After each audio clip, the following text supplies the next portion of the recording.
So to the callers, I'm going to get back to the phones here in a minute. I have with me a very, very interesting guest, Fredrik deBoer. He's a writer and author of The Cult of Smart. The Cult, C-U-L-T, Cult of Smart. We're going to tell you how to get the book. Fredrik, welcome to the show. Thank you for coming on. Thank you so much for having me. You're welcome. So, very interesting book. I want to really try to get as deeply into it as possible. You have described yourself as a Marxist, right? That's correct. And what is a Marxist? A Marxist is someone who believes in the political philosophy of Marxism as expressed by Karl Marx and Friedrich Engels. The basic idea is that we recognize that in contemporary society and capitalism, the people who produce the most value are the workers, right? The people who actually create what makes societies function are the people at the bottom, the people who do the heavy lifting. But the system is set up in a way so that the actual value, the profit, is captured by the people who only own things. So in other words, there's a divide in this philosophy between somebody who, say, is the superintendent at your building. He takes care of the building and he earns a wage. And then there's the guy who owns the building and he just owns it and he collects the rent. And at the end of the day, the person who makes a lot more money is the person who owns it rather than the person who keeps the building going. And from our perspective, this is bad. What? I'm having a problem with the audio here. It might be his microphone. Hold on, Fredrik. We got to check your audio. Is it a little better now? Oh, yeah, it is. Yes. Thank Sorry, you. I think I was sitting a little too far away. Oh, okay. And so what's wrong with somebody got to be the starter upper and somebody got to help, somebody got to work. It's like both are helping both. No one, what's wrong with that? What other way would there be if somebody wasn't producing and because if someone didn't produce, then the workers wouldn't have a way to get what they get.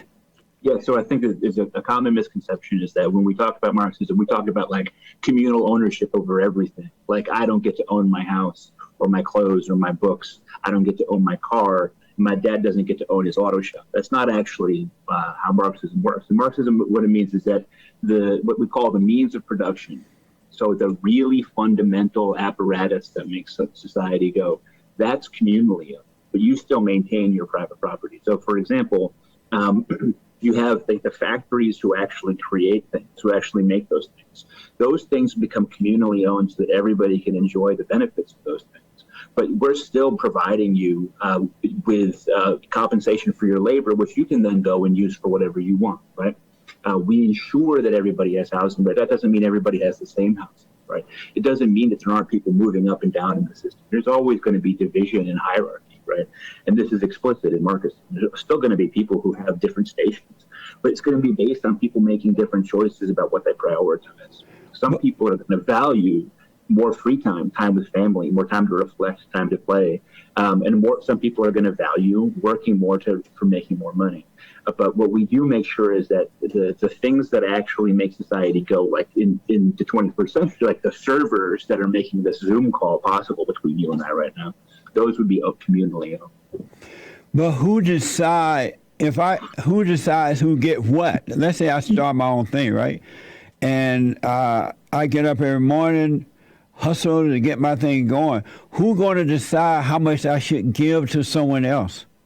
Yeah, so the actual the process is not that different from what it is now, right? I mean, I think it's really important to say you can get up and you can hustle and you can work, but you're still not really deciding how much do you actually take in, right? In other words, people who work at businesses that are struggling work just as hard as people who work at businesses that are not struggling, but there's a lot of chance in it, and there's the fickle nature of people in power, right?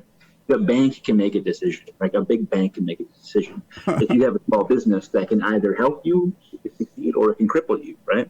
And those people are unaccountable. You can't control them democratically. What we say is that there should be democratic control by the people of those processes, of that bank, so that the bank can't just make a fickle decision that helps your neighbor's business and hurts yours, but that the bank makes the bank is owned by everybody, so it's controlled by everybody. So we can ensure there's more equity in the system, so that if you are working hard and you're hustling, you can reliably, right, make your get the rewards of that. I mean, this is kind of central to my book.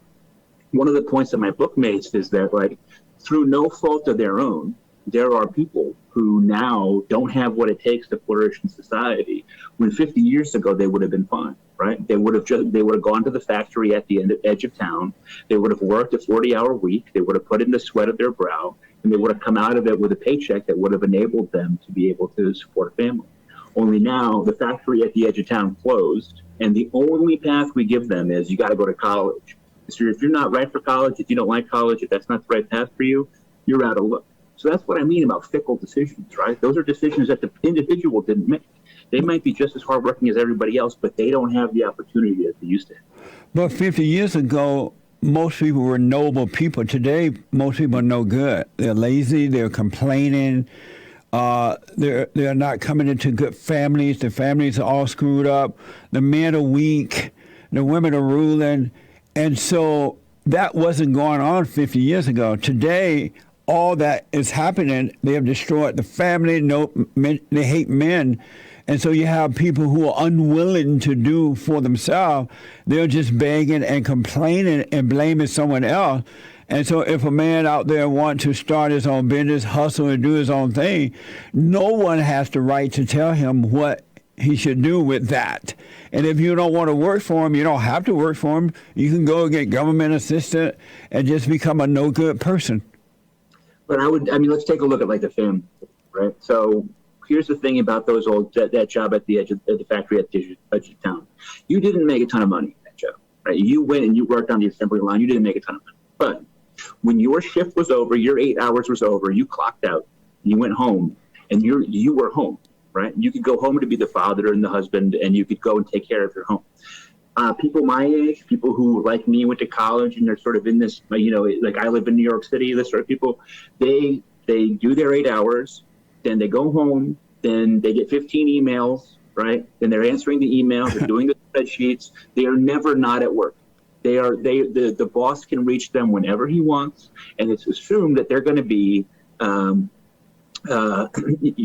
available at any time. So think about what that means for the family, right? If you come home and half your mind is always on your cell phone because there's another email from your boss, you got another thing you have to write, another spreadsheet you have to fill out, you're never going to be fully committed to your children when you're there. You're not going to be building that family relationship. But that is because, Fredrik, Marxism is taking over in America. And as Marxism take over, the country is going to hell in a handbasket. But if we go back to 50 years ago when the order was there, the mother stayed home, the father go work, and they didn't try to be like the Joneses.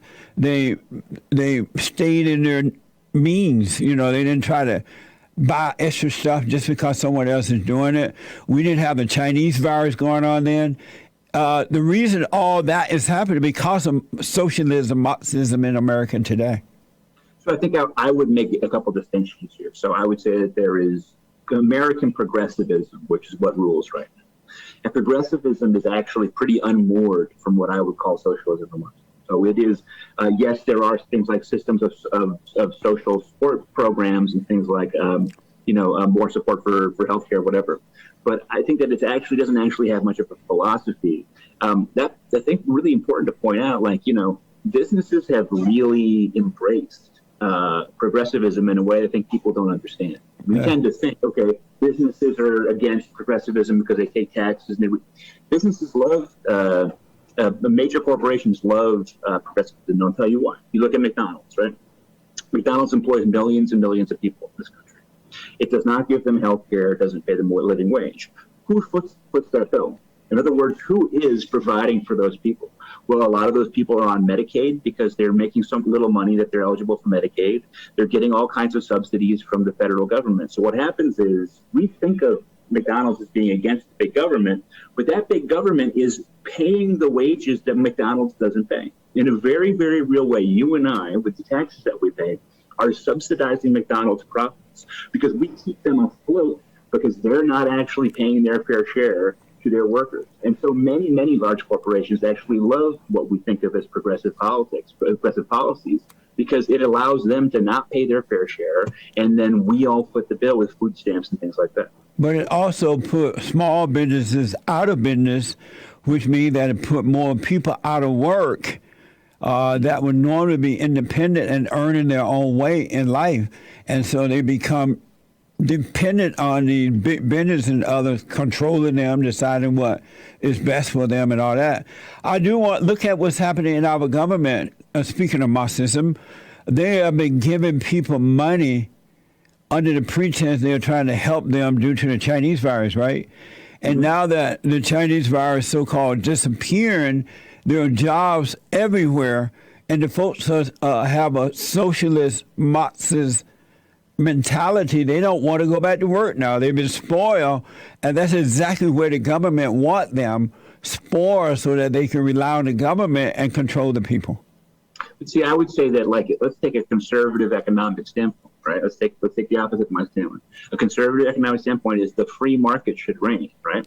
Well, the free market says if you're a business and you're saying I'll pay you to do this work, and people are saying that's not worth it to me, that wage and that work, that doesn't work for me. That's the free market. Then don't take the job. Then you don't have to take it. Someone else will take it.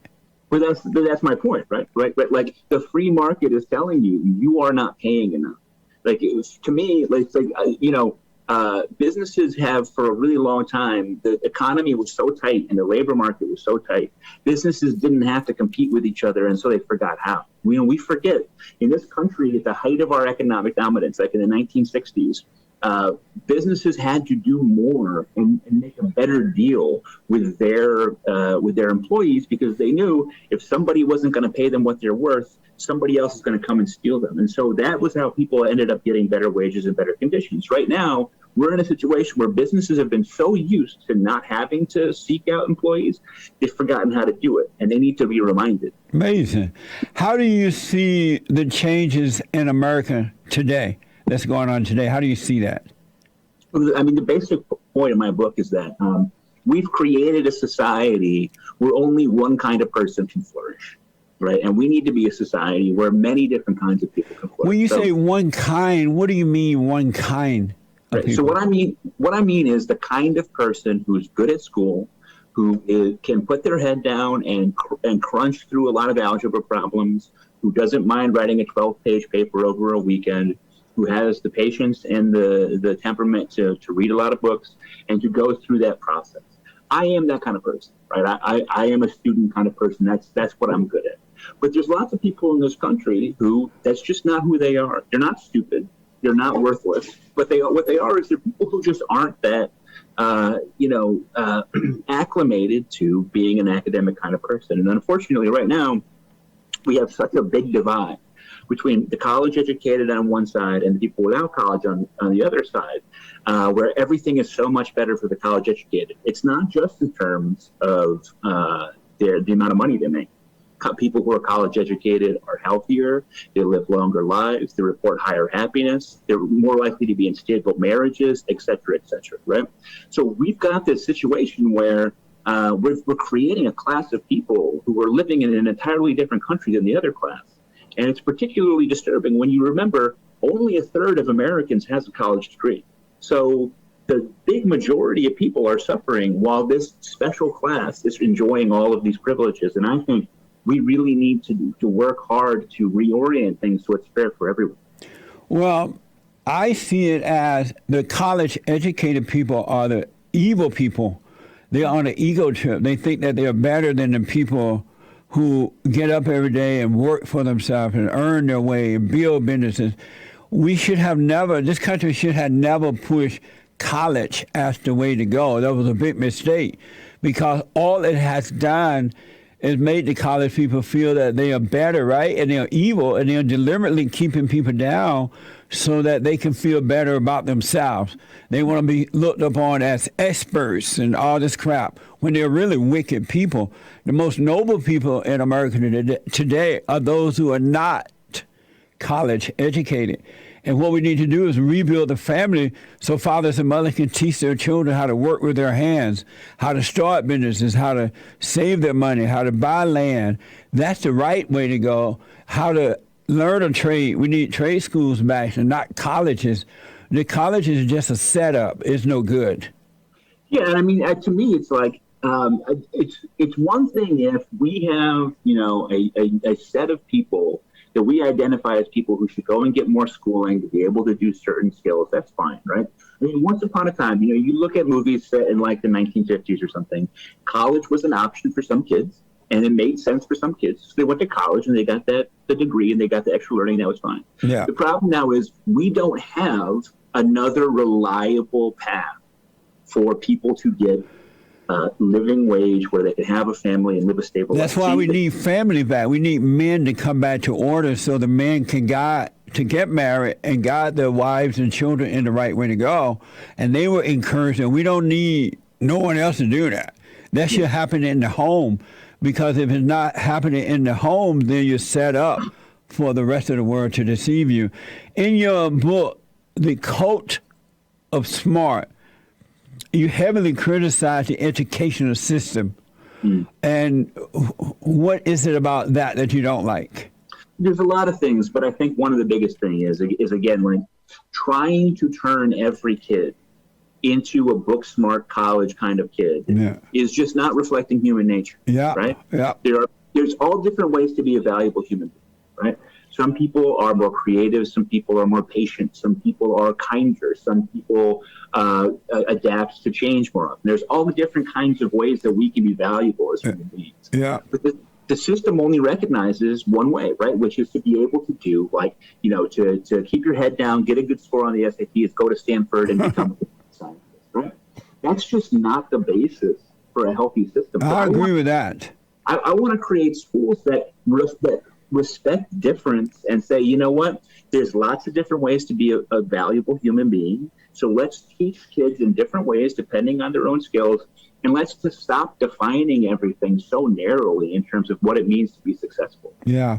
So do you agree with me that the intellectuals are out of control? I think that there is a real divide in this country. Which is, it's economic, but that's also cultural. So you look at like where I live in Brooklyn, New York, correct? Brooklyn is a place that has traditionally been a working class borough full of people of color. It's still that, but there's also on top of it this layer of college educated white people who have come in. They've raised the rents in the neighborhoods. They've made it harder and harder for families to stay there and have stability. And they have created a playground, within this borough. Now, again, you need educated people. You need people who are intellectuals and who do that to make money. That's fine. But there is not a sense of community and communal responsibility, right? Park Slope, Brooklyn, very, very wealthy. Browns, very, very wealthy and quite white. Brownsville, Brooklyn, quite poor, quite black, right? What we need to do is we need to make people understand, if you're going to come into this borough and you're going to go to the restaurants, go to the bars, enjoy the park, go to the concerts, you have a responsibility to the other people in that community who were there before you. And it can't all just flow. Everything good can't just flow to you because the other people were here first and they have a right to the fruits of the borough as well. Do you think that, do you agree with me that if most blacks weren't so violent and disrespectful and complaining and robbing and stealing and killing, that the renters will have to try to control who they rent to in order for safety reasons? I think there's a one really big thing that we should talk about in general here is that, the city was built by people to create poor places and rich places. Like, it's not a mistake, right? So there, like, for example, Robert Moses in the 1960s was the city planner for the entire city of New York. And he created, for example, he would put a highway in a particular place so that it would divide people into a poor section into a rich section, which means that when everything is sectioned off in this way, right? Like, if I have a section that's coming up, it's getting richer and more prosperous, and there's more prosperity and progress for everybody. But if it's got a really hard boundary with another area that's poorer, that that progress can't spill over into the other place. We need to find ways so that when one area comes up, it creates better conditions for everybody. I mean, it's worth saying, right? Like I said, Park Slope is rich and white, and it mostly is like a playground for affluent white people. However, it's also true that there's very low crime, right? Good schools, etc. And so the question is like, how can we create a city and a borough and a whole country where progress in one place has these spillover effects that raises the boat for everybody, raises the water so that everybody's boat goes up? I've noticed that most black people have a socialist, Marxist mindset. If most black people were to overcome that, as they did when I was growing up, they weren't socialist Marxist people. They weren't violent and begging and whining and destroying. If most black people were to come back to a normal state of being, what we need to create that much separation for reason of protection? I mean, I think that one of the things that you're pointing to, like, I think number one, you're right. We wouldn't need that if there was a more level of sort of trust and self-responsibility that was shared between everybody. But I think one thing that's important is like contemporary progressive politics teaches people that like race is always a zero-sum game, right? Like if white people get better, black people have to suffer. If black people get better, white people have to suffer. That's the worst possible thing you can teach a young black child, right? Yeah. Because if you teach a young black child that, then they're going to be convinced that everybody's out to get them, and that the only way for them to succeed is for other people to suffer. And what we need to do instead is say, look, we're all in this together. There's no alternative, right? We have to live with each other. That's not going to change. So how do we find a way to make our society more fair and more equitable? But you can't do that if you're teaching everybody that like the basis of race relations is always conflict, right? That we'll always be in conflict because we're fundamentally different, that black people are always in the position of the oppressed, white people are in the position of oppressors. That's teaching black kids that they'll never get out of their problems, right? But it's the socialist Marxist people who are teaching that. It's not normal people. It's those who want to divide and conquer, and that is socialism. They want to control people, so they're teaching black people that they cannot do it. They're too black, they're too dumb, they're too lazy, and the blacks are falling for it. So if we continue down the road of socialism, Marxism, that's going to only get worse because the blacks have believed into a lie. Well, I think that there's a couple different things that are happening. I mean, I think one thing that's important to say is like, if it was socialism that's driving Black Lives Matter, for example, you wouldn't expect the investment bank Goldman Sachs and Morgan Stanley and all these banks to be saying Black Lives Matter, but they are saying, right? Because to them, right, it's not threatening, right? To them, because they know that the current moment is not actually going to threaten their issue. I think the problem is not that it's socialist or Marxist, although I would say that, right?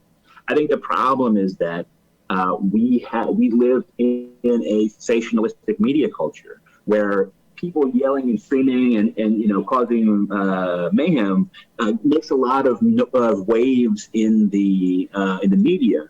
But how is that actually helping black people? I mean, I would ask, look, Black Lives Matter is 7 years old this year. Right? 7 years ago, Michael Brown got killed and the whole thing started. What I would ask is like, is the life of the average black person, so not an activist or a celebrity, but the average black American, right? Your middle-class black American, has their life gotten better because of Black Lives Matter in the past 7 years? It's hard for me to see a way that has happened. It has not. It's gotten worse. Yeah. So let me ask, do you agree with me that teaching so-called white privilege to white children is the worst thing that could be happening to them? What are the worst things? Well, I'll tell you, somebody showed their kid was in a classroom that's doing that, what they call the critical race theory now, and the student had been given an assignment, and as a white student, and it said, as a white person, how will your life have to get worse for black people's lives to improve? And I thought to myself, that is the worst possible lesson you could ever give that kid, because you're teaching that white kid your interests and black people's interests are fundamentally at odds, right? That like you are in conflict with each other, and the only way for things to get better for them is for things to get worse to you. I think that we should be teaching them, hey, how can your life improve as we improve the lives of black people, right? Because then they become someone who is invested in the progress. But there's just such an addiction now to acting like you're getting real when you're teaching young children, white and black, that they're forever antagonists, right? That they are just fundamentally opposed to. I know. What is wrong with black people that other people need to teach them how to be noble people? Why is it that they don't know how to work for themselves, take care of themselves, love their neighbor as themselves? What is wrong with blacks that everybody else have to set an example for them? Well, I think that we do have to be fair and say that it is absolutely true that there is both a history of injustice and continuing injustice, right? So I'll give you. I disagree with that. Well, I'll give you a good example, okay? Like lead poisoning and exposure to lead. We know that lead has all kinds of negative impacts on people. It hurts their cognitive functioning, so they do worse in school. It helps their impulse control and behavior. It hurts their impulse control and behavior. We know that that's true. We also know, right, that at the same income, so if you take black people making $40,000 a year, white people making $40,000 a year, et cetera, and you go up and down the income spectrum, at the same income, black people have significantly higher exposure to lead. So you say, okay, this is just one small thing. I'm not saying that's everything, but it's an example of ways in which there's still injustice that's baked in. Nobody passed a law saying black people should have higher lead, right? But the fact that that exists, I think, does explain some of the problems. But it doesn't, though. That's dumb. It doesn't. Black people in the condition that they're into because they have no morals. Their families are broken up. The fathers are not leading the women and children in the right way to go. They are just angry, blaming, out of control, and America has catered to them, especially the government, telling them it's not their fault. It's due to slavery. It's due to systemic racism. It's due to Jim Crow. It's just not true. It's all lies. When I was growing up under the Jim Crow law, black people didn't have these kind of issues. They were not blaming other people. They were not robbing and stealing and killing. They had families. They worked hard. They saved their money. They bought land. They didn't blame white people. They knew that it was a battle between good and evil, right versus wrong. And in all cultures, you can find both good and evil. But now black people have been told it's lead poisoning, it's slavery, it's Jim Crow, it's systemic racism. It's just not true. It's all lies, but they have fallen for the lie. Remember the guy, Michael Brown, that was killed in some state by the cops? They tried to say that was Michael Brown, that was racism, systemic racism from the police, bro. It was all lies. Michael Brown was a thug who got what he deserved because he attacked the cop, but they blamed the cop. Do you think that, that we got to deal with that kind of stuff instead of lead and all that? That's not the problem with black people. Yeah, I don't think there's a conflict between both those things. Hold on a minute before we, okay? Fredrik, yep. I want another, when I come back, I'll finish up and I want you to tell the folks how to get your book. All right, folks, I'm talking to Fredrik deBoer, writer and author of The Cult of Smart. Fredrik, how can people get your book?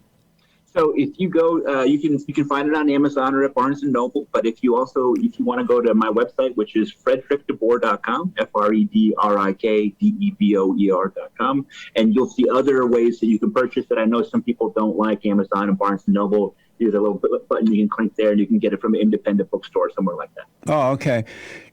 So I was asking about Black Lives Matter. Do you agree that there's something wrong with black people whenever a thug is being killed by a cop or something, and the thug is running from the cop, he or she has a criminal record, or they're fighting with the cop, the black people worship the thug over the cop. They try to make evil look like good. Do you think that black people are getting what they deserve because they are promoting evil over good? I don't think people killed by the police are getting what they deserve. I do think that every situation is different. And I think one of the problems with the way that the Black Lives Matter discussion happens is people want to speak in blanket terms about every situation, but every situation is different. So, for example, Ma'Khia Bryant, believes 13-year-old girl who was shot a month or two ago. It was definitely tragic and very sad. What was tragic and sad about it? Well, here, I mean, just that she's a 13-year-old girl and that she was shot to death. I mean, I think that in and of itself is very sad. It is the case that when she was shot, she was in the process of stabbing someone. Yeah. Right? She literally had her arm back. Yeah. And when I was talking about this with other progressives and leftists, you know, they didn't want to hear about the knife. They didn't want to hear about the stabbing. Yeah. To me, that's a very relevant issue. You know, she was about to stab another child, and that's a very relevant issue. It doesn't make it not sad, but it is relevant. I think part of the problem is, whereas you contrast that with someone like George Floyd, where the cop kneeled on his neck for 8 minutes when he didn't have to. But it did not, though. The film shows he wasn't on his neck, but yet they presented this unemployed drug addict as a hero.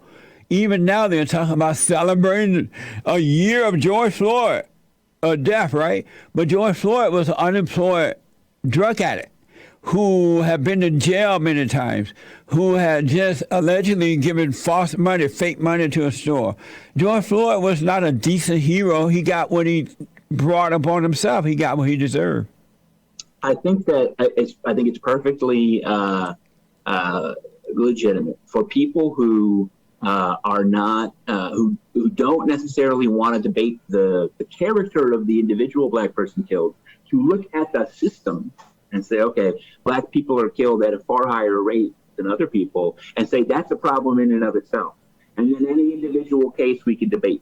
But I do think that there is a casual manner with which police treat black lives that is an injustice. No, I disagree with that. But let me ask my final question. Do you see the need for a radical change in our policing?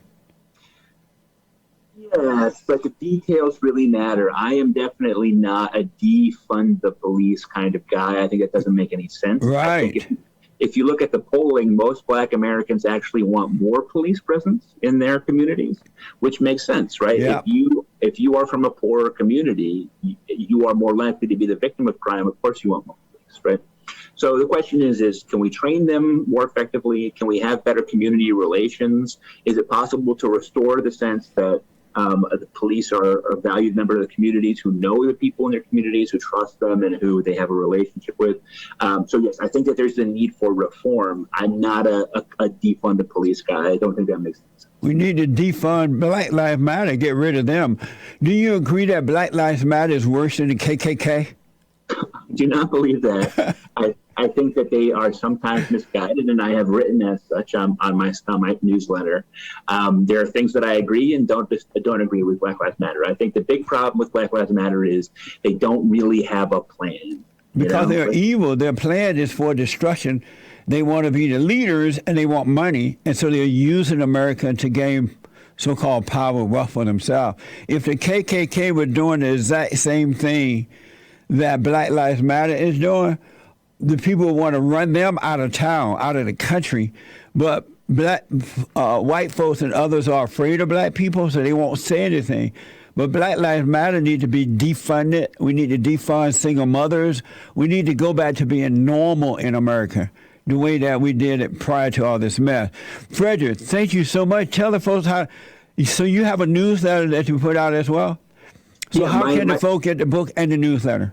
Yeah, so the book, you can find, it's called The Cult of Smart by me, Fredrik deBoer. It's available wherever books are sold. As I said, you can look at my website. If you just put in my name, you'll find my website. Also, yeah, if you just Google Freddie deBoer, DEBOER is my last name. One of the first things that pop up is my newsletter, which is Freddie deBoer at substack.com. I post 5 or 6 times a week, and you can follow me there. Right on. Fredrik, thank you so much for coming on, man. I wish you well. Thanks a lot, Jesse. I appreciate it. All right, now take care. Amazing. Nice. Amazing. And don't forget to like, follow, tweet, subscribe, and share the Jesse Lee Peterson radio show, folks. We really appreciate it. We are at war. It is a spiritual battle for the soul of America. And it's going to take all of us to do it.